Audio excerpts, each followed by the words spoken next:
할렐루야. 오늘 8월 넷째 주 주일입니다. 8월 달이 막 지나가고 있습니다. 제가 7월 달, 8월 달 지나가면 좀 아쉽습니다. 이게 제일 좋은 달이기도 해서 그런데 그래도 좀 요즘은 어떤 마음이냐면 좀 빨리 갔으면 좋겠습니다.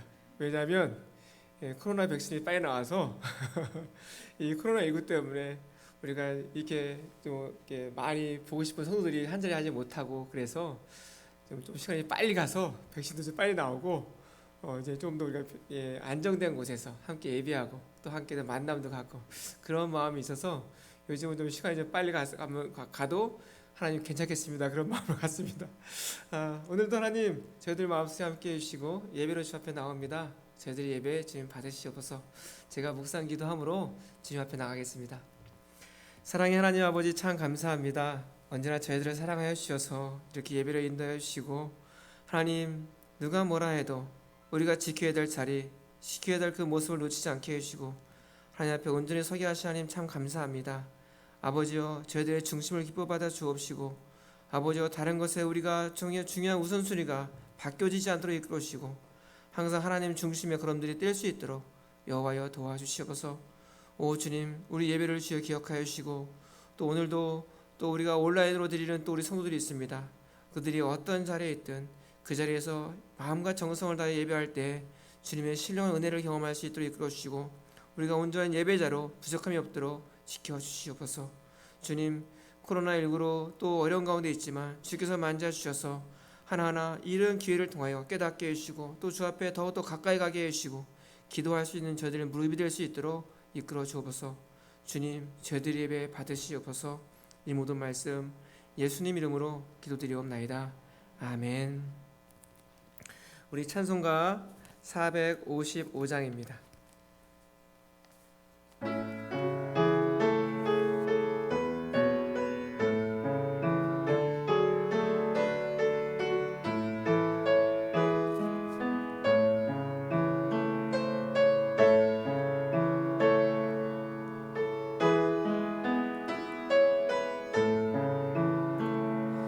주님의 마음을 본받는 자 그 마음의 평강이 찾아오면 험악한 세상을 이길 힘이 하늘로부터 임함이로다.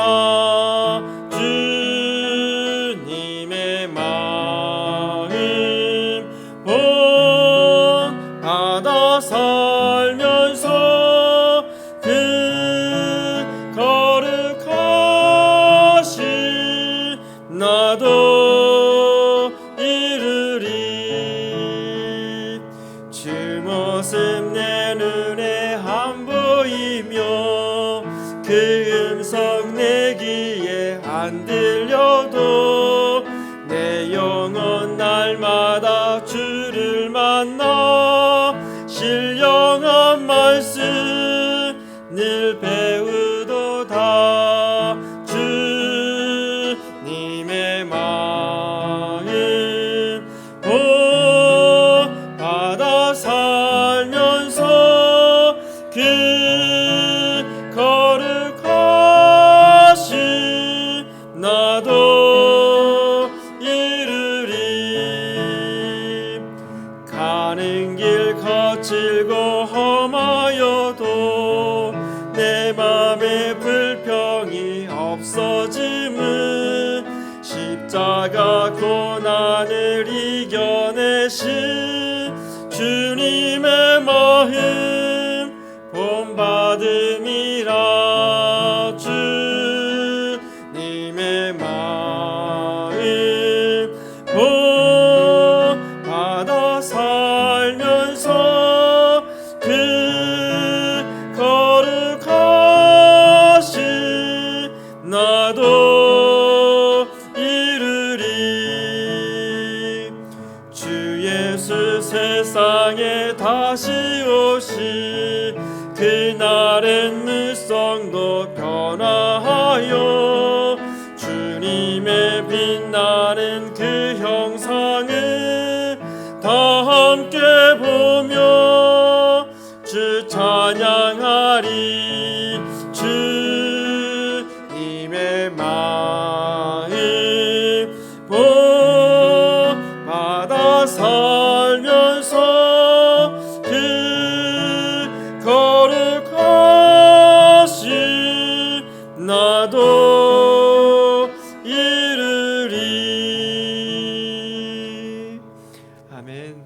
사도신경으로 신앙 고백하시겠습니다.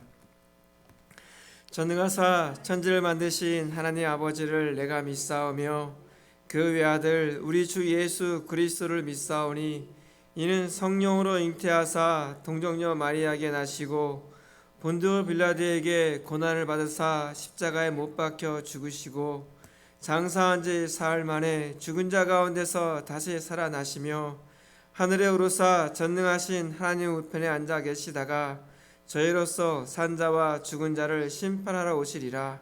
성령을 믿사오며 거룩한 공회와 성도가 서로 교통하는 것과 죄를 사하여 주시는 것과 몸이 다해 사는 것과 영원히 사는 것을 믿사옵나이다. 아멘. 우리 찬송가 445장입니다.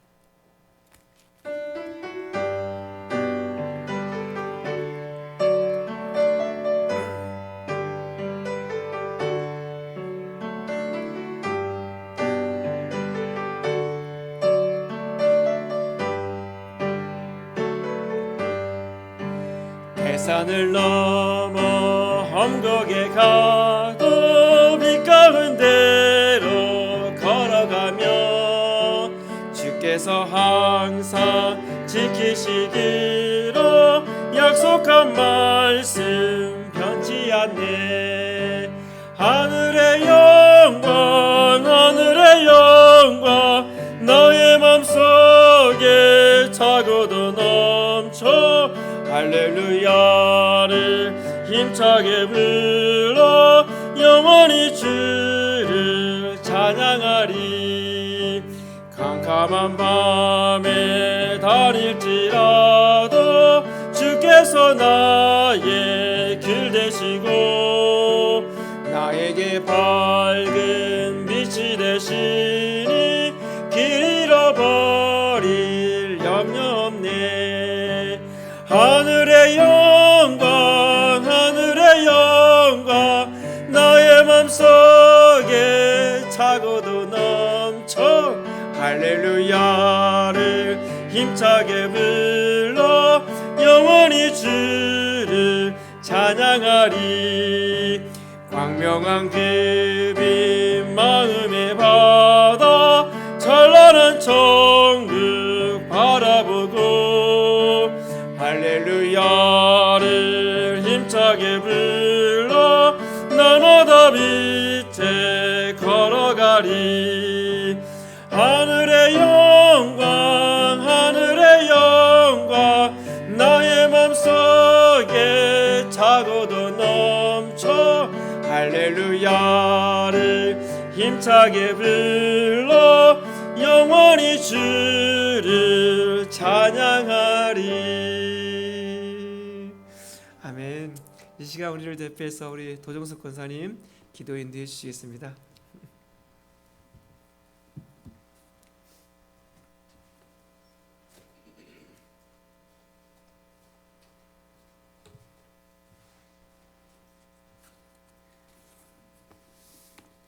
다 같이 기도드리겠습니다. 전지전능하시고 홀로 찬양과 영광 받으시기에 합당하신 하나님 감사합니다.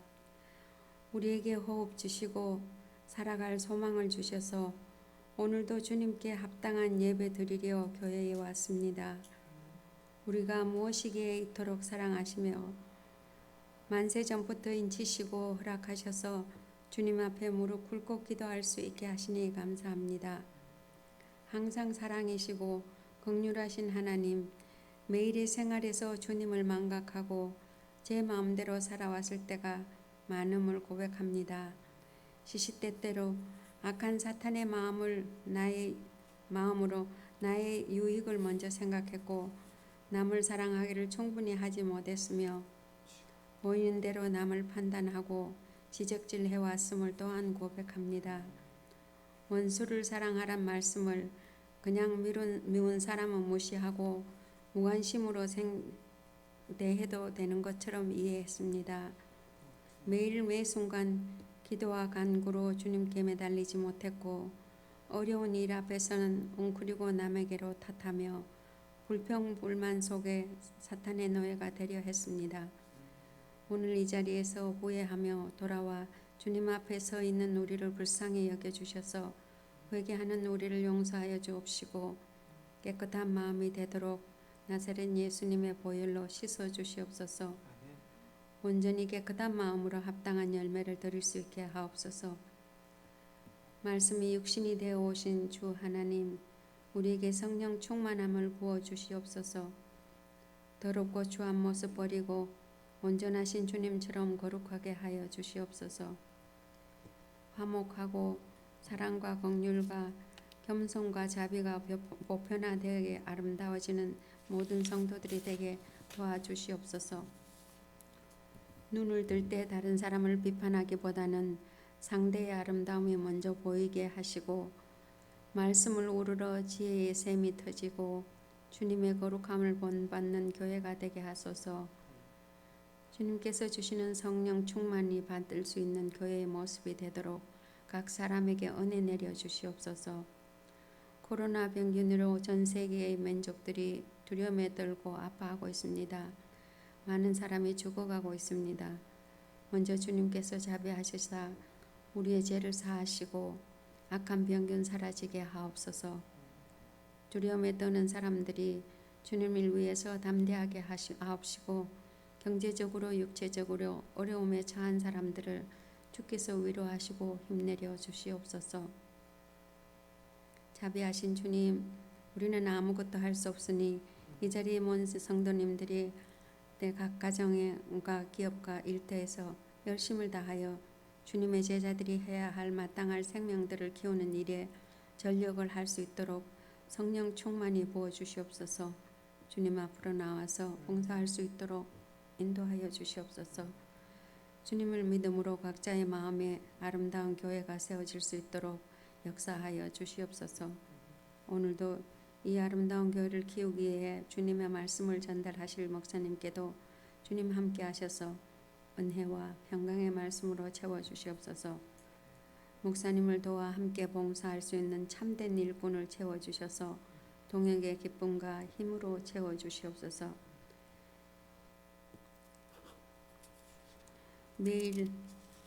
매일매일의 생활이 한 것 없다고 후회하기 앞서 앞으로라도 더욱 실족하지 않도록 다짐하며 다시 일어서 시작할 수 있는 용기를 부어주셔서 처음 시작하는 마음으로 열심을 내어 주님을 알아가는 일에 힘쓰는 우리들 되게 하옵소서. 항상 하나님을 알게 되어 감사한 삶을 살아왔다고 고백하게 하옵소서. 주님이 내 곁에 항상 계셔 내가 항상 기쁘게 살았습니다. 주님의 은혜로 우리 마음에 주께서 주신 평강으로 평안하였습니다. 주님이 우리를 지켜주셨으므로 항상 누구에나 당당하고 담대하였음을 고백합니다. 우리의 죄를 도말하시고 기억조차 아니하시리란 약속의 말씀을 믿음으로 우리가 깨끗하게 살게 하옵소서. 참 감사합니다. 이런 기쁨의 조건들을 자식들이, 친지들이, 이웃들이 보고 부러워하며 주님을 찾고 함께 동역하기를 주저하지 않게 하옵소서. 주님 앞에 무릎 꿇고 기도하게 하옵소서. 호흡 있는 동안에 주님께 감사하게 하옵소서. 이 모든 말씀 우리 주 예수 그리스도 이름 받들어 기도드리옵나이다. 아멘.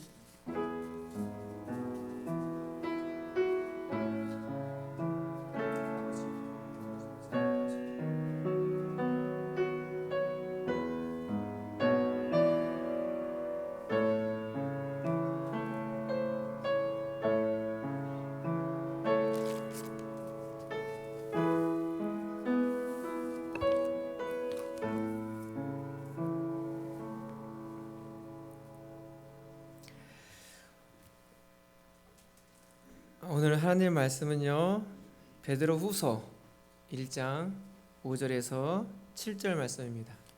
베드로후서 1장 5절에서 7절입니다. 우리 한 목소리로 같이 한번 봉독하지요. 시작. 그러므로 너희가 더욱 힘써 너의 믿음의 덕의 지식을, 지식의 절제를, 절제의 인내를, 인내의 경건을, 경건의 형제 우애를, 형제 우애의 사랑을 더하라. 아멘. 우리가 지금 갈라디아서 말씀들을 이렇게 한 절 한 절씩 강의하고 말씀을 나누고 있습니다. 근데 갑자기 오늘 베드로후서 말씀을 전하는데 우리가 지지난주 이 갈라디아서 말씀을 나누면서 믿음과 행함을 가지고 이야기했습니다. 그러면서 조금 더 보충이 필요하겠다. 우리의 또 믿음을 너무 강조하다 보니까는 이 행함이 뭔가 좀 이상할 것 같고, 그래서 믿음에 무엇을 더해야 할 것인가 라는 부분입니다. 오늘 성경이 그것을 아주 명확하게 이야기하고 있습니다. 믿음에 이러이러한 것들을 더하라 라고 이렇게 이야기합니다. 그래서 오늘 이 베드로후서 말씀을 그래서 같이 나누고 다음 주에 계속 이어서 갈라디아서 말씀들을 계속 이어서 가겠습니다. 우리가 갈라디아서 말씀을 이렇게 배우면서 한 가지 분명히 우리가 알았고 또 우리가 알고 있습니다. 믿음은, 구원은 우리의 어떤 행위로도 구원에 이르는 것이 아니라 오직 구원은 믿음으로 말미암아 그것이 구원에 이른다라고 우리가 알았습니다. 자, 우리가 그것을 알고 믿고 그 믿음대로 살고 있습니다. 그런데 그런 믿음으로 살고 있는 우리 성도들이 어떠해야 할까요? 당당하고, 오늘 우리 권사님 기도처럼 우리 믿음의 성도들이 이렇게 당당히 걷고 또 어떤 자리에 가도 결코 기죽지 않고 뭐 이렇게 사는 것이 당연한 모습인데, 오히려 우리 크리스천들의 모습을 가만히 보면, 성도들의 삶을 보면 그렇지 않다는 겁니다.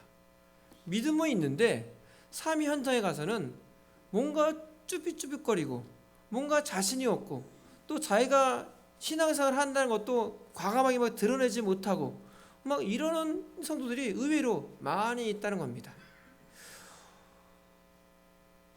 오늘 베드로가 그런 그리스도인들을 향해서 쓴 서신서가 이 베드로후서입니다. 그러면 그 사람들이 누굴까요? 이방인을 향해서, 또 하나님을 모르는 사람들을 대상으로 쓴 것이 아니라 오늘 이 말씀은 누구를 향해서? 그리스도인들을 향해서. 근데 이 그리스도인들이 어떤 그리스도냐면 행복하지 않고 불행해 있는 그런 그리스도인들을 향해서 오늘 이 말씀들을 증거하겠습니다. 그들의 삶들을 이렇게 생각하고 있습니다.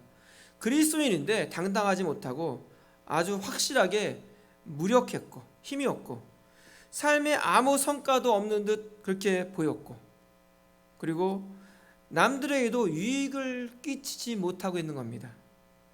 자기 자신과 관련해서도 결코 생산적이지 못하고 믿음에서 나오는 이 넘치는 어떤 기쁨과 확신을 누리지 못하는 겁니다. 이들이 그리스도인임에도 불구하고 빈약했고 또 지식과 지각 또한 뭔가 약해 있는 것을 봅니다. 그리스도인인데 주님을 아는 지식에 매일매일 성숙해야 되는데 잘하지 못하고 있는 겁니다.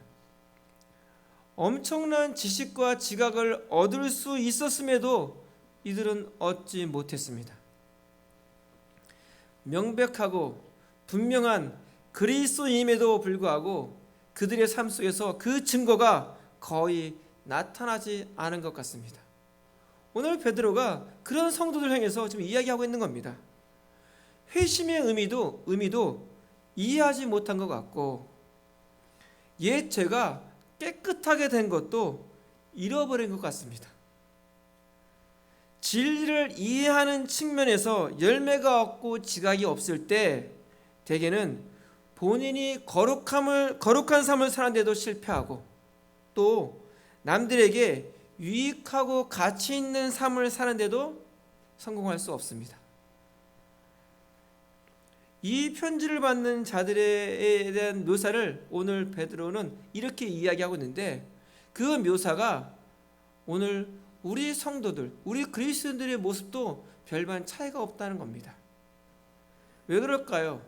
신앙의 토대가 늘 흔들리고 있습니다. 여러분 한번 상상해 보십시오. 우리가 밟고 있는 땅이 흔들린다고 생각해 보십시오. 평안이 있을까요? 달리면서? 항상 불안한 겁니다. 왜? 이 기반이 흔들리기 때문에. 그러기에 평안하지 않습니다. 그러기에 항상 이 바닥이 꺼질까봐 염려하고 근심하고, 그러기에 그의 모습 속에는 결코 기쁨을 찾아볼 수 없습니다.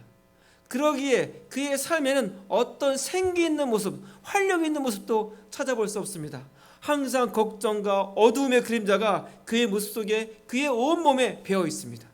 왜요? 신앙의 기초가, 신앙의 토대가 흔들리고 있기 때문에 그렇습니다. 그러면 왜 그런 일이 일어날까요? 라고 합니다. 난 예수님을 믿는데 왜 그런 일이 일어날까? 그 원인들을 먼저 한 3가지 정도 찾고자 합니다. 첫째는 이들이 이러한 일에 빠지는 그 이유가 뭐냐면, 다른 믿음이 좋은 어떤 성숙한 그리스도인들 보면 열매도 있고 기쁨도 있고 뭔가 삶의 활력도 있고 그런 것 같은데 왜 그러지 못할까? 그거에 대한 대답을 베드로는 정확하게 딱 하나 얘기합니다. 그 이유는 훈련하지 못했기 때문이라고 얘기합니다. 그러면 왜 이들이 훈련하지 못했을까요? 그 이유들이 그 원인들이 있습니다. 그 원인 첫 번째가 뭐냐면 잘못된 신앙관을 가지고 있습니다. 오늘 5절에 이렇게 시작합니다. 그러므로, 이 그러므로는 바로 앞에서 말한 이런 이유 때문에, 어떤 이유 때문에 말하면서 너희가 더욱 힘써 믿음에 하면서, 사도는 계속 이어서 열거하는 요소들을 믿음에 더하고 갖추라라고 이야기하고 있습니다. 이들의 신앙이 어떤 모습의 신앙이 있냐면 마치 이 신앙을 이 마술적인 생각을 가지고 있습니다. 그게 그 의미가 뭐냐면, 난 예수님 믿어, 난 신앙이 있어, 그럼 모든 게 다 잘 풀릴 거야, 내 인생은 고고하는 인생이야, 또 나는 신앙이 있기 때문에 나의 삶은 자동적으로 척척척 되죠, 이런 겁니다. 그러니까 그리스도인은 진리를 믿기만 하면 다 된다고 그렇게만 생각합니다. 이런 신앙을 또 다른 표현으로 신비주의적 신앙이라고 얘기합니다. 이 신비주의적인 신앙과는 믿음을 전부로 생각하는 관점입니다. 다른 거 필요 없습니다. 그런 사람은요, 오늘 사도가 말하는 믿음에 하면서 덕과 지식과 절제와 인내와 경건과 형제우애와 사랑을 믿음에 더해야 된다는 생각을, 그런 사실을 깨닫지 못합니다. 이들은 항상 주님만 바라보면 된다는 것입니다. 맞는 것 같죠? 다른 일은 할 필요가 없다고 생각합니다. 오히려 다른 일을 할 경우에 어떻게 생각하냐면 행위로 구원을 얻는 자로 돌아가는가, 그 모습은 이렇게 생각하는 겁니다. 이것이 많은 그리스도인들이 가지고 있는 잘못된 신앙관입니다. 성경은요, 성도의 삶에 대해서 구체적으로 그 내용들을 다루고 있습니다. 성경은 그런 부분들을 다 얘기하고 있습니다. 그러기에 우리가 이런 신비주의적인 신앙관에 머물러 있으면 잠시는 좋을 수 있습니다. 마치 이 믿음이 있는 것 같고 뭔가 거룩한 것 같고, 그런데 그런 사람에게 어떤 상황이 조금만 변해도 이 기반이 흔들린 것처럼 문제가 오고 걱정이 오고 생각지 못한 일들이 벌어지고 이런 코비드 같은 이런 사건들이 벌어지고 막 이래 버리면 흔들리기 시작합니다. 불안해하기 시작합니다. 그리고 거기에 생기가 없어집니다. 왜? 불안하니까요. 마치 이 그리스도인이 로봇처럼 온하면 온한 그 작동의 매뉴얼대로 착착착 움직이는데 뭔가 그 매뉴얼에 뭔가 잘못된 뭐가 들어갔어요. 그러면 그 매뉴얼이 움직이지 못하는 거예요. 그러면서 이 로봇 같은 이 로봇은 그때부터 삐그덕거리기 시작합니다. 제가 아침에 차를 타고 나오는데 제가 교회만 왔다 갔다 하는 차가 하나 있어요. 그 차를 타고 오는데 오르막을 올라와야 되는데 잘 안 올라와지는 거예요. 이상해서 또 괜시 올라가서 차가, 그리고서 이제 올드 사미시 쏙 오는데 속도가 20마일에서 더 이상 나오지 않는 거예요. 밟으면 뭐 이상하고, 이 상태로 그냥 조용히 계속 교회를 갈까 하다가 다시 유턴해서 다시 교회로 와서 아내 불러서 나 좀 태워다 줘라 해가지고 교회로 왔어요. 뭔가 그 자동차에 미션에 뭔가 문제가 있는 거예요. 그렇죠? 그 미션이 20마일 정도에서 그 기아가 그 다음에 탁탁 올라가야 되는데 안 올라가니까는 이게 작동을 안 하는 거예요. 그러니까 우리 신앙도 그런 모습이 있다는 거예요. 어떨 때 우리가 이런 미신적인 신앙을 가지고 있을 때 그런 부분이 있다는 거예요. 그러면 그 다음부터 불안합니다. 이 차가 멈추면 어떡하지? 내게 어떤 일이 일어나면 어떡하지? 하면서 그 다음부터는 의기소침해지고 뭐든지 자신이 없어지고 이 집안이 흔들리기 때문에 그렇게 되는 겁니다. 무엇 때문에? 우리의 잘못된 신앙관 때문에. 또 하나의 문제는 뭐냐면 게으름입니다. 우리의 나태함 때문입니다. 그래서 사도가 오늘 사도의 표현을 빌리자면 더욱 힘써. 왜 이런 표현을 쓸까요? 힘쓰지 않았다는 겁니다. 이 성도들이, 이 그리스도인들이 힘써야 되는데 더욱 힘쓰지 않았다는 겁니다. 여러분 생각해 보십시오. 내가 영적인 생활을 하는 데 있어서도 그렇습니다. 내가 이 땅에서 어떤 내가 자그마한 나의 소명과 또 나의 직업 분야에서나 또 내가 어떤 일터에서나 또 어떤 내가 어떤 나의 취미 생활이나 이런 일을 할 때 힘을 가지고 합니다. 그런데 영적인 생활에서는 그만큼의 열정과 그만큼의 어떤 열심을 잘 느끼지 못하는 겁니다. 그만한 에너지가 그의 모습에서 쏟아져 나오지 않는 것을 우리가 쉽게 볼 수 있지 않습니까? 다른 일은 문제없이 잘하다가도 기도할 때만 되면 갑자기 피곤이 찾아옵니다. 갑자기 몸이 피로해지기 시작하고 그런 일들이 일어나지 않습니까? 또 성경만 읽으려 하면 갑자기 피곤하고 졸립니다. 이런 게 이상하지 않죠, 여러분? 내가 쉽게 이런 경험을 하고 있기 때문에. 우리는 그런 일이 나면 내가 지금 오늘 너무 피곤해서 이 신체적인 문제야라고 그렇게 어쩔 수 없는 일이야라고 이야기합니다. 그러나 무엇보다도 분명한 사실은 방금 전까지만 해도 그토록 정신이 말짱했는데 갑자기 기도하려고 하니까 이 영적인 어떤 일들을 이 운동을 하려고 하니까는 갑자기 나태해지고 게을러지는 겁니다. 이게 문제라는 겁니다. 또 하나의 원인은 뭐냐면 미루는 습관 때문에 그렇습니다.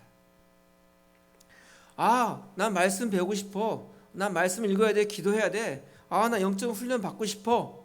하는데 근데 지금 당장 하고 싶은 건 아니야. 왜냐하면 지금 나의 상태가 최상의 상태가 아니야. 내가 말씀을 배우고 기도하려면 또 내가 영적인 활동을 하려면 영적 훈련을 받으려면 내 몸이 나의 상태가 최상이 돼야 돼. 그러면 그때서 내가 정말 멋있게 한번 해보고 할 거야. 이런 이야기를 많이 들어보죠. 한국 같으면 저희 때만 해도 고3, 요즘은 고3도 아니고요. 한 고2, 빠르면 고1도 그렇습니다. 이 고등학교만 딱 올라가면 이 학생들이 주일날 교회로 가야 되는데 교회로 오지 않습니다. 왜냐하면 학교로 갑니다. 학원을 갑니다. 그러면서 그 믿음의 가정에서도 이해합니다. 지금은 고1이니까, 지금 고3이니까 그냥 대학 가면 그러면 그 다음엔 우리 아들이 우리 딸이 정말 귀한 일꾼이 될 겁니다 하면서 교회를 안 보내고 그 아이를 주일날 학원을 보내고 학교를 보내고 있습니다. 그러면 그 아이가 하나님의 은혜로 대학에 들어갔습니다. 그럼 대학 들어가서 그 친구들이 그 다음 주부터 열심히 신앙생활하고 교회에서 봉사하고 그렇게 할까요? 그렇지 않다는 겁니다. 중학교, 고등학교, 대학교 갈수록 지금 젊은이들의 신앙생활이 다 지금 떨어지고 있습니다. 가장 심할 때가 어느 때면 고등학교에서 대학교로 넘어갈 때, 이때 과반수가 아니라 60-70%의 청소년들이 다 신앙생활을 하지 않습니다. 왜요? 이미 그렇게 훈련되어 있고 내가 더 좀 더 괜찮은 때 한다고 합니다. 그러나 그의 인생 가운데 지금보다 더 좀 괜찮을 때가 찾아올까요? 바로 지금이 가장 최고의 때고 미루지 말아야 하는 것입니다.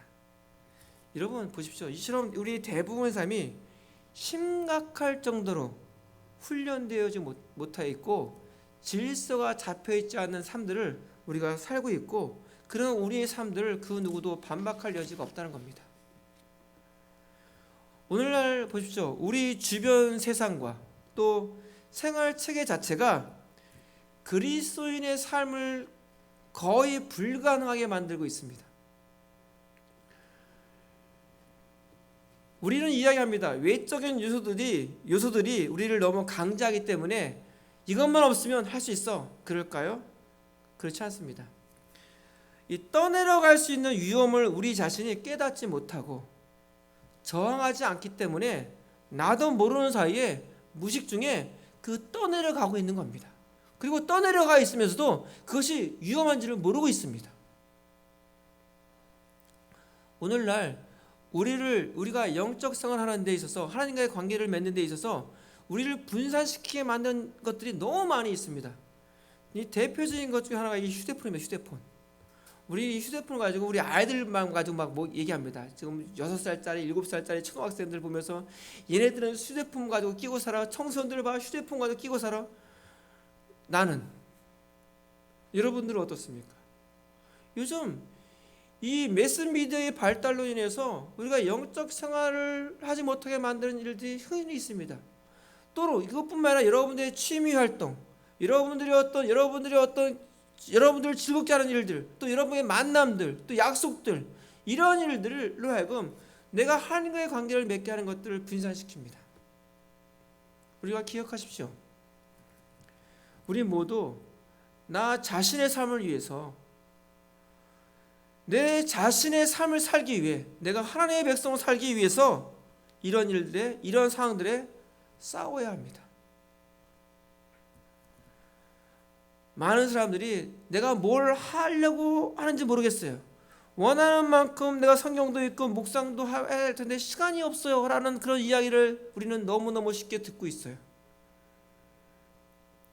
그런 말에 오늘 베드로는 그렇게 대답하는 겁니다. 그런 당신은 훈련이 부족하기 때문입니다 라고 얘기합니다. 삶의 질서를 당신은 잡지 못하기 때문에 그런 일들이 일어나는 것입니다. 시간은 누구에게나 있습니다. 다른 일을 할 시간이 있다면 영적인 일도 할 시간이 충분히 있다는 겁니다. 자, 그렇다면 우리가 세 가지 원인들을 찾았어요. 하나는 이 잘못된 신앙관, 이 신비적이고 미신적인 신앙관. 또 하나는 나의 게으름과 나태함들. 또 하나는 자꾸 내가 미루려는, 다른 것에 뺏기는 거죠, 우선순위가. 그래서 그 미루는 습관들 때문에. 그렇다면 이것을 어떻게 치유할까라는 겁니다. 오늘 성경은 명확하게 두 가지를 이야기합니다. 힘써라, 더하라, 이렇게요. 첫 번째는 더 힘써. 그렇죠? 5절에 보면 더 힘써. 이 다른 영어 표현에 보면 모든 노력을 기울여라. 모든 노력을 기울여. 이것 하라 이렇게 얘기합니다. 여러분과 저는 어떤 존재입니까? 우리는 보배롭고 지극히 큰 약속을 받은 자입니다. 저와 여러분들은 생명과 경건에 속한 모든 것을 받은 자들입니다. 저와 여러분들은 정욕으로 세상에서 썩어질 것을 이미 피한 자들입니다. 저와 여러분들은 보배로운 자입니다. 그런다면 이 보배로운 자라면 그 보배롭게, 이 보배로운 것이 더욱더 보배롭게 하기 위해서 모든 노력을 기울일 필요가 있다는 겁니다. 힘써서. 여러분 한번 생각해 보십시오. 귀중한 것일수록 그것을 보관하는 장비가 좋습니까? 나쁩니까? 귀중하면 귀중할수록 그것을 보호하는 그 장비들이 어마어마합니다. 왜? 그게 귀중하기 때문에. 그 귀중하기 때문에 그것을 보호하기 위해서 더 많은 노력을 합니다. 여러분과 저가 그런 보배로운 존재입니다. 그러기에 이 보배로운 존재가 더욱 보배로운 존재로 그 영향력을 끼칠 수 있게, 그 보배로운 존재가 이 땅의 빛으로 소금으로 역할을 감당할 수 있게 힘써야 하는 겁니다. 아무리 보배로워도요, 땅 속에 있으면 꽝입니다. 꽝. 아무리 보배로워도 여러분이 방에 콕 박혀 있으면 아무것도 아닙니다. 움직여야 됩니다. 그것이 드러나야 합니다. 그것이 끼쳐야 합니다. 영향력으로. 그러기 위해서 힘써야 한다는 것입니다. 믿음의 선배들을 보십시오. 그들의 삶에는 항상 훈련이 있었습니다. 잡혀있는 그 삶의 질서들이 있었습니다.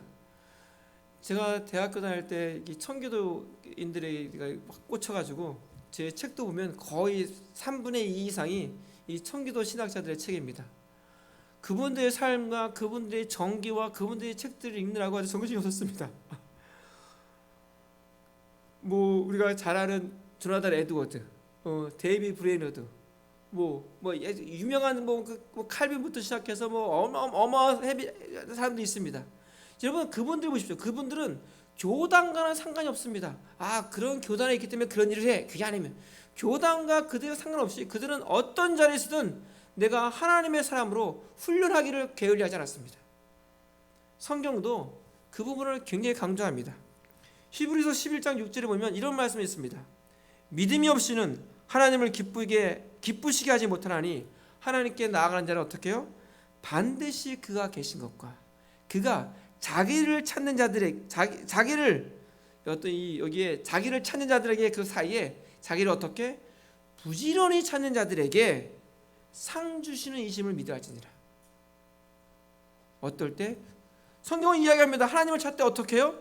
부지런히 찾으라고 이야기하고 있습니다. 이 말을 들은 어떤 사람이 또 반문합니다. 지금 행위로 의롭다 하심을 얻는다고 가르치는 거 아닙니까? 라고 이야기하는 겁니다. 이런 그들을 향해서 베드로는 이야기합니다. 더욱 힘써 더하라고 가르칩니다. 여러분, 행위로 의롭다 하심을 얻는다는 그 주장의 그 오류가 뭐냐면 영혼의 훈련을 통해서 내가 영혼을 잘 훈련시키면 구원받을 수 있는데 이런 생각을 갖는 겁니다. 그렇지 않죠? 내 영혼을 아무리 훈련시켜도 내가 구원을 받고 안 받고는 상관이 없는 겁니다. 행위를 의지하는 태도와 반대되는 태도가 무엇이냐면 아무것도 하지 않는 것이 아니라 모든 것을 하되 그것을 의지하지 않는 겁니다.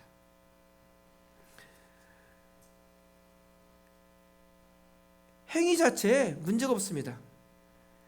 행위를 그릇 의지하는 태도가 문제인 것입니다. 그러기에 오히려 행위를 의지하지 않는 것이 그럼 나는 아무것도 하지 않고 가만히 있기만 하면 되는구나, 그게 아니라 더욱 부지런하게 더욱 힘쓰고 더욱더 열심을 내서 믿음의 다른 요소를 더하는 것입니다. 그리고 거기에 멈추지 말고 어떻게 해요? 하나님이 부지런히 자신을 찾는 자들에게 확실하게 상을 주신다는 것을 내가 아는 겁니다. 하나님은 내가 하나님을 부지런히 찾으면 하나님이 주시는 상이 있어, 이것을 기억하는 겁니다. 이런 훈련과 이런 질서의 시간이 필요하고 그런 시간을 투자했더니 내가 대가를 치러야 합니다. 그런 대가를 치르면서까지도 기꺼이 해야 될 일이 있습니다. 제가 매일매일 매주마다 강조하는 것. 여러분 생각해보세요. 이 성경이 휴대폰보다 귀하죠. 아침 뉴스보다 귀하죠. 인터넷보다 귀하죠. 그렇다면 내가 인터넷을 보고 그 휴대폰을 보는 것보다 먼저 해야 될 것이 뭐냐면 성경을 읽어야 합니다. 다른 일은 못해도 내가 메일 체크 안 해도 그거 못해도 성경은 꼭 읽어야 합니다. 그리고 기도해야 합니다. 묵상해야 합니다. 다른 것은 못해도 이것은 꼭 해야 합니다. 이것이 시작입니다. 시작. 이 시작이 없으면 우리는 건강한 크리스천이 될 수 없습니다. 이 시작이 없으면 우리는 생기 있는 그리스도인이 될 수 없습니다. 이게 가장 기본적인 시작입니다. 이런 기본적인 시작도 없이 우리가 뭘 한다? 아무것도 할 수 없습니다. 스스로 행동하지 않으면 회복은 없습니다. 결코 남이 대신해 주지 못합니다. 첫 번째 어떻게 해요? 더욱 힘써라. 나의 잘못된 신앙관, 나의 나태함과 게으름들, 자꾸 미루는 이런 나의 습관들, 이것들을 어떻게 대처할 것이냐, 이것을 어떻게 치유할 것이냐, 내가 더욱 힘써 행하는 겁니다. 두 번째는 믿음의 다른 요소들을 보충하라는 겁니다. 오늘 보십시오. 5절에 봤더니 그러므로 너희가 더욱 힘써 믿음의 덕을 더욱 하면서 7절에 형제 우애의 사랑을 마치며 이런 것들을 더하라 라고 이야기합니다. 이 더하라는 이 뜻이 보충하다, 갖추다라는 용어입니다. 이 갖추다라는 이 그리스어가 연극 공연에 쓰는 단어입니다. 이게 어떤 의미냐면 연극을 공연하기 위해서 이것을 더욱더 완성하기 위해서 뭘 더 갖추냐면 오케스트라와 어떤 코러스와 막 이런 것들을 막 갖추는 겁니다. 왜? 오케스트라를 드러내기 위해서? 누가 노래 잘 이게 아니라 이 연극이 더욱더 완성되기 위해서 이렇게 갖추는 겁니다. 그런 겁니다. 내가 이 믿음에 더하고 갖추고 완성하고 보충하는 이유는 나의 믿음이, 우리의 믿음이 일그러진 데가 없이 정말 아름답고 완벽하기 위해서 이런 것들을 갖추는 겁니다. 생기 있고 힘이 있기 위해서 이런 것들을 갖추는 겁니다. 그러면 무엇을 더 해야 할까요? 오늘 성경이 7가지 얘기합니다.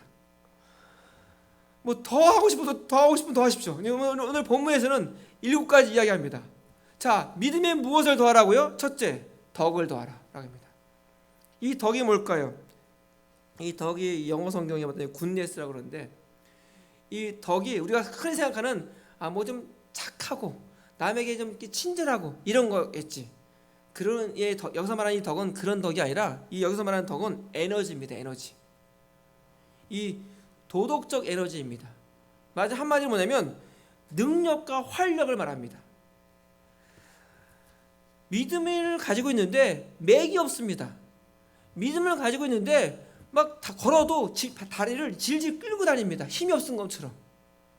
그냥 성큼성큼 이렇게 가지 않고, 뭐 몸에 막 생기가 있지 막 다니지 않고, 어깨는 축 늘어져 있고, 얼굴은 막 찌그러져 있고, 발은 질질 끌고 다니고, 이러고 다니는 겁니다.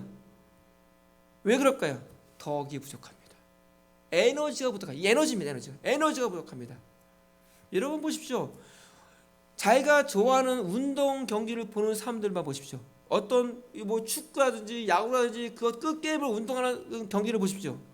선수들은 열심히 뛰고 있는데 누가 소리 지릅니까? 그것을 보고 있는 자기 편의 관중들은요, 여러분 한번 그 경기장 한번 가봐야 합니다. 대단합니다. 그런 열정이 있습니다. 그런 에너지가 있습니다. 그런 힘이 있습니다. 그런데 내가 믿음의 경주를 하는데, 내가 크리스찬으로서 나의 삶을 사는데, 거기에 그거에 반해서 그것과 걸맞는, 그보다 더 확실한 그런 활력과 힘이 우리 그리스도인들이 있냐 이겁니다.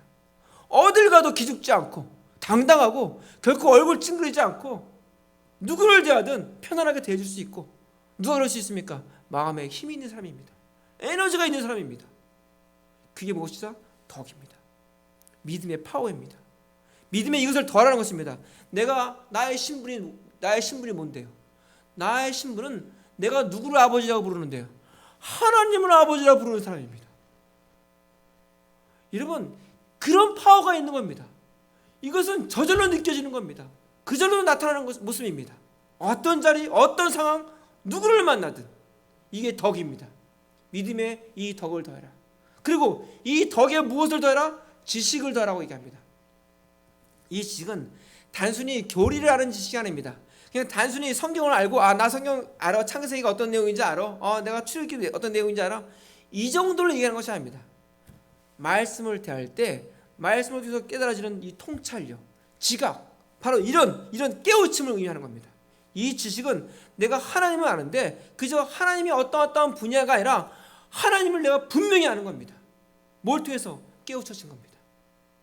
성경을 읽을 때도 그전에는 이런 내용이 있었구나가 아니라 마치 성경이 막 꿈틀꿈틀 움직이는 겁니다.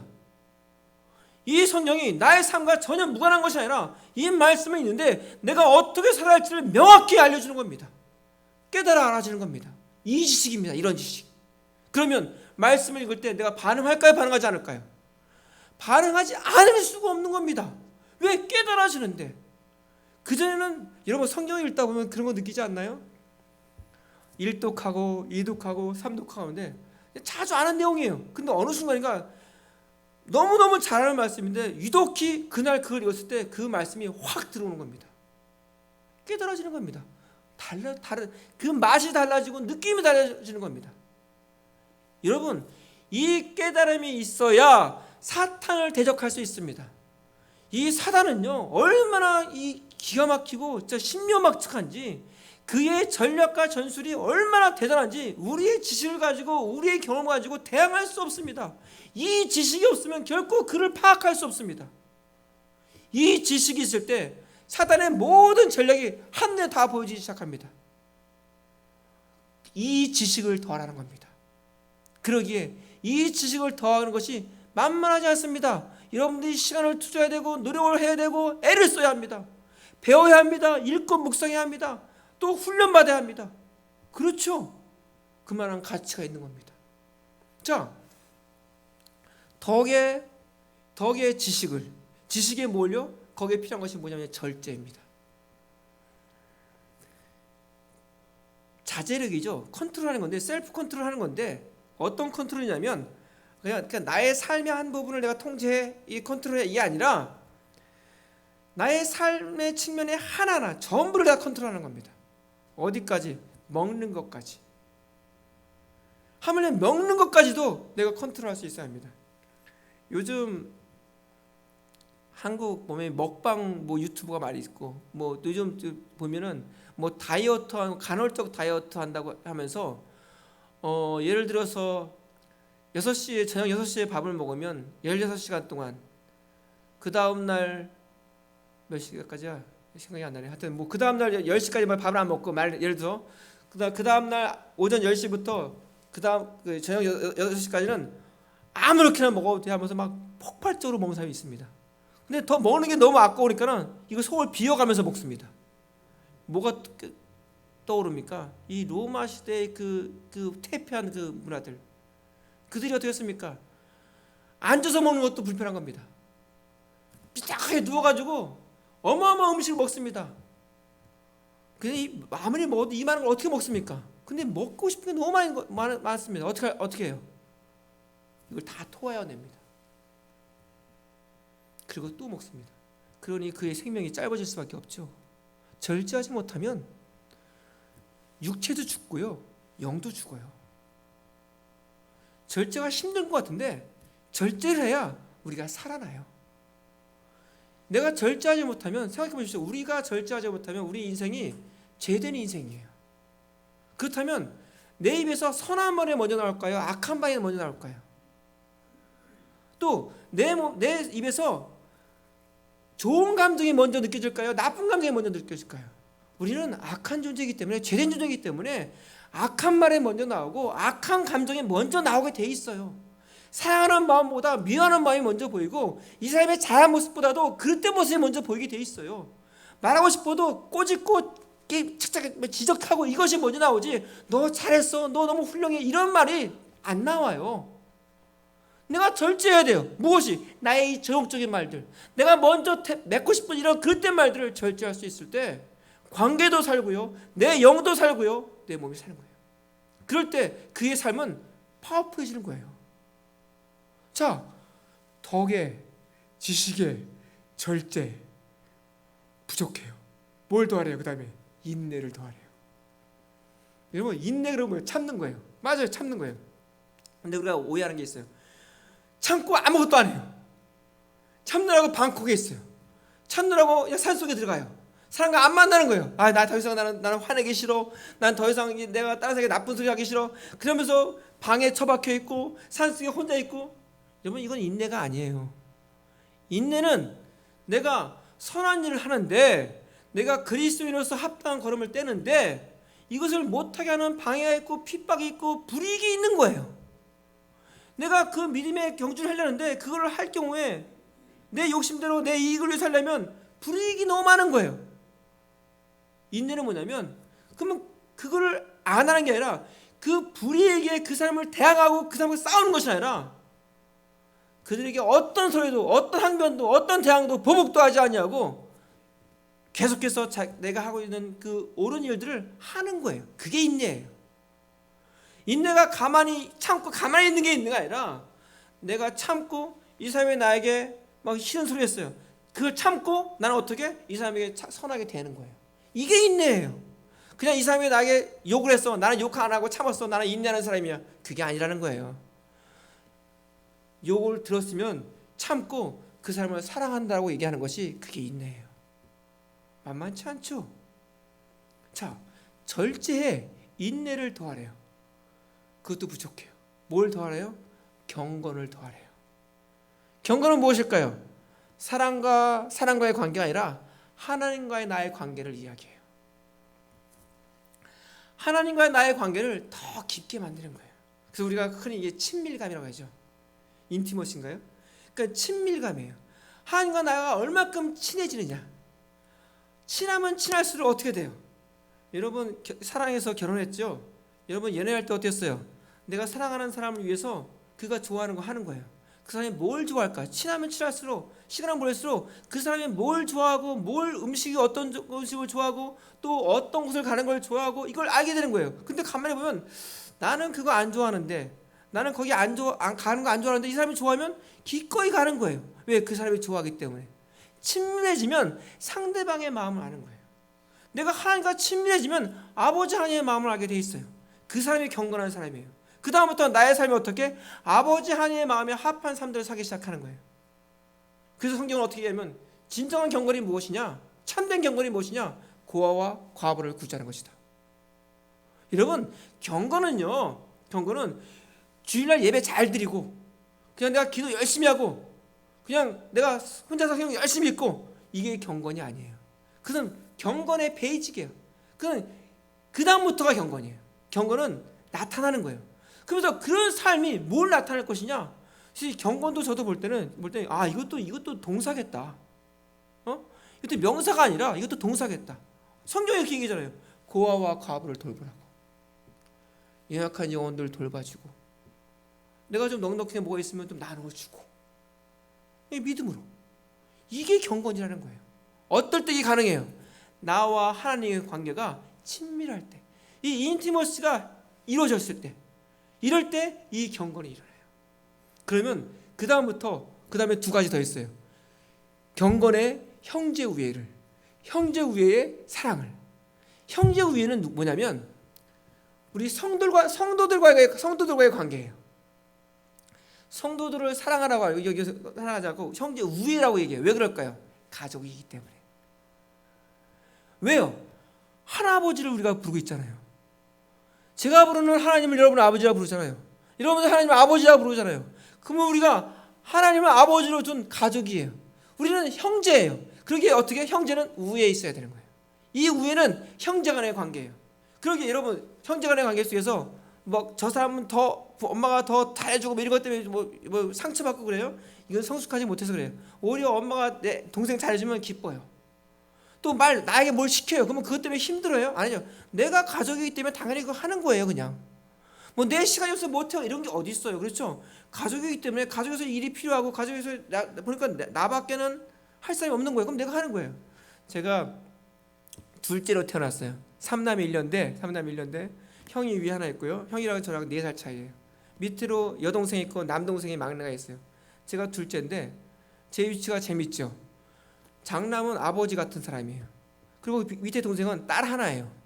3남매 중에 3형제 딸 하나니까.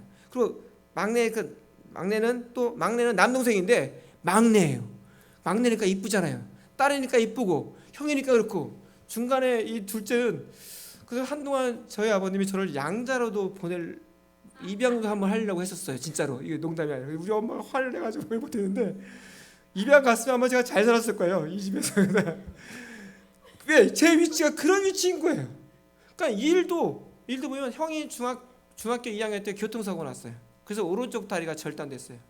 그러니까 힘든 일 있고 뭐 어려운 일 있으면 집에 일 있으면 무거운 거 있으면 제가 다 해야 되는 거예요. 근데 저는 그것 때문에 한 번도 상처받은 적이 없어요. 왜요? 나는 아들이고 형은 아프고 동생들은 힘이 없고 내가 하는 거 당연한 거예요. 이거는. 이게 우애예요. 우애. 이게 가족이라는 의미예요. 그래서 가족 간에는 시기하고 질투할 게 없어요. 성도 간에 시기하고 질투할 일이 없는 거예요. 그럼 왜 시기하고 질투해요? 남이니까 시기하고 질투하는 거예요. 가족인데 왜 시기하고 질투해요? 그렇죠? 저 가족이 잘 되면 좋잖아요. 동생이 잘 되면 좋잖아요. 형님이 잘 되면 좋잖아요. 이게 가족인 거예요. 그게 우애라는 개념이에요. 자, 성도 간의 관계 속에는 우애하라 그래요. 그러면서 그 우애에 뭘 더하라? 사랑을 더하래요. 이 사랑은 뭐예요? 믿지 않는 사람들 향한 태도예요. 하나님을 믿지 않는, 우리가 말하면 지금 아직 가족 아닌 그들 향한 우리의 태도예요. 거기에 사랑을 더하래요. 여러분, 이 7가지가 믿음에 더했다고 한번 상상해 보십시오. 나의 믿음의 이 삶의 현장 가운데 이 7가지가 더해졌을 때 여러분들의 삶이 어떻겠어요?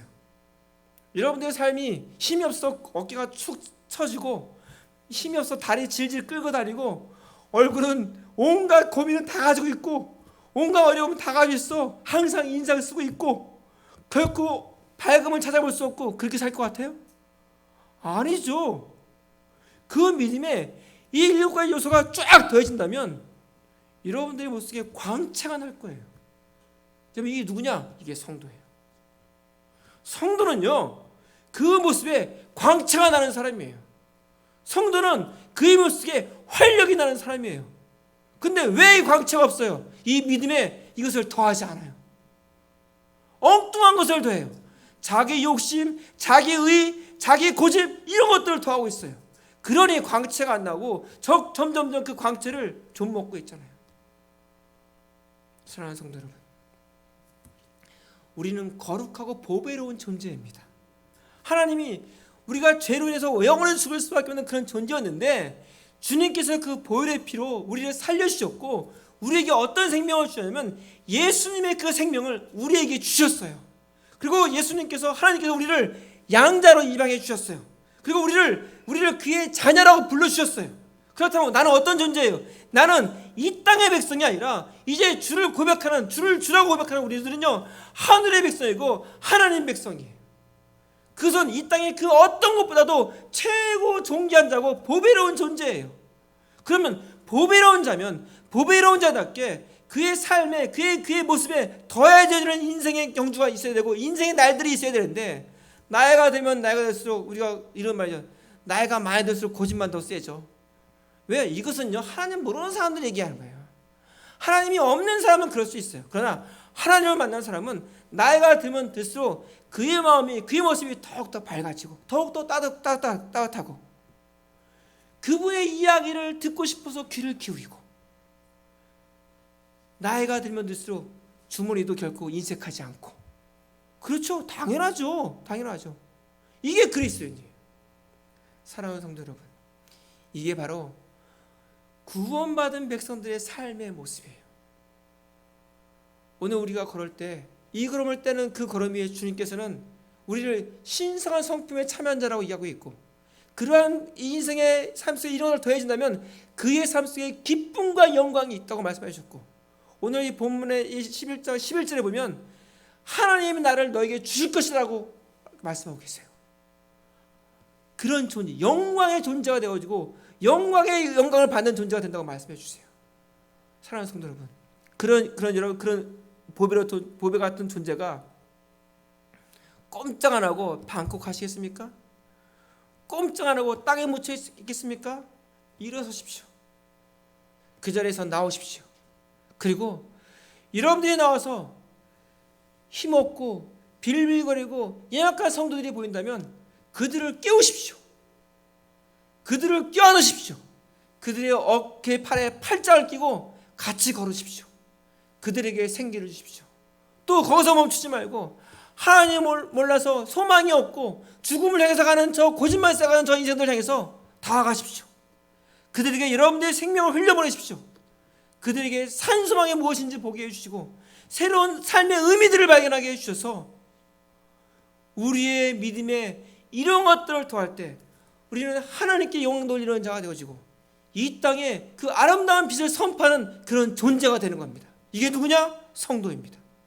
사랑하는 성도 여러분, 우리 합평의 성도들이 그 걸음을 떼기에 결코 포기하지 마시고 오늘 나의 믿음에 무엇을 더할까? 오늘 말씀이 증거하신 대로 이 덕, 지식, 절제, 인내, 경건, 형제 위의 사랑, 이것을 내가 인생의 여정 가운데 하나하나 더해지는 저와 화평의 성도들 되기를, 우리의 믿음의 성도들 되기를 주의 이름으로 축원합니다. 우리 기도하겠습니다. 사랑의 하나님 아버지, 참 감사합니다. 은혜입니다. 아무것도 몰랐고 그저 태어나면 다 한 줄 알았는데 자라야 함을 알았습니다. 자란다는 그 의미는 바로 이 믿음의 이러한 부분들을 더하는 것입니다. 주님, 우리의 날이 그저 거저먹는 나이가 아니고 거저먹는 세월이 아니라 주님, 믿음의 이러한 요소들이 더해지는 그런 날이 될 수 있도록 이끌어 주셔서 해가 갈수록, 날이 갈수록 더욱더 그리스도인다워지고 성숙한 그리스도인다워지고 하나님 닮은 인생으로 그리스도의 마음을 품고 그런 선한 영역이 우리의 모습 속에서, 우리의 삶 속에서 그저 자연스럽게 흘려보낼 수 있는 그런 복된 성도들 될 수 있도록 여호와여 도와주시옵소서. 주님 감사합니다. 이 모든 말씀 예수님 이름으로 기도드리옵나이다. 아멘. 우리 찬송가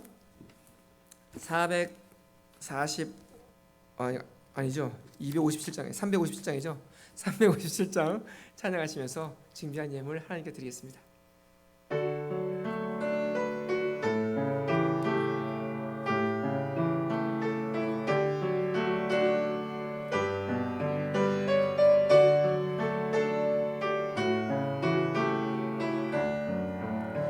주 믿는 사람 일어나 다 힘을 합하여 이 세상 모든 마귀를 다 쳐서 멸하세. 저 앞에 오는 적들을 다 싸워 이겨라. 주 예수 믿는 힘으로 온 세상 이기네. 믿음이 이기네. 믿음이 이기네. 주 예수를 믿음이 온 세상 이기네. 아멘. 온 인류 마귀 괴율로 큰 죄에 빠지니 진리로 띠를 띠고서 늘 기도드리세. 참 믿고 의지하면서 겁없이 나갈 때 주 예수 믿는 힘으로 온 세상 이기네. 아멘. 믿음이 이기네. 믿음이 이기네. 주 예수를 믿음이 온 세상 이기네. 끝까지 이긴 자에게 흰 옷을 입히고 또 영생 복을 주시니 참 기쁜 일일세. 이 어두운 세상 지나서 저 천성 가도록 주 예수 믿는 힘으로 온 세상 이기네. 아멘. 믿음이 이기네. 믿음이 이기네. 주 예수를 믿음이 온 세상 이기네. 하나님 아버지 참 감사합니다. 저희들을 사랑하여 주셔서 아버지 예배로 인도해 주시고 아버지 우리가 온전한 예배자로 주 앞에 예물을 올려드리게 하신 하나님 참으로 감사드립니다. 예배에 합당한 예물들을 올려드립니다. 인색함으로 억지로가 아니라 자원함으로 주 앞에 올려드립니다. 아버지 그 복된 마음들을 기뻐 받아주시고 우리 성도들의 가게, 우리 성도들의 마음, 우리 성도들의 손이 더욱더 크게 하여 주셔서 많은 생명을 살리고 더 많은 것들로 여러 이웃들을 먹이고 살릴 수 있는 복된 손 될 수 있도록 이끌어 주시고 그런 마음이 모아져 이 제단이 정말 예배가 멈추지 않고 복음이 선포되어지고 말씀이 선포되어지는 복된 예배 될 수 있도록 여호와여 도와주시옵소서. 이제는 우리 주 예수 그리스도의 은혜와 하나님 아버지의 그 크신 사랑과 성령님의 보호하시고 인도하시고 교통하심의 은혜가 믿음의 주님께서 말씀하시는 이 요소들을 더하는 그 걸음걸음 위에 그 삶 위에 이제로부터 영원토록 함께 있을지어다. 아멘.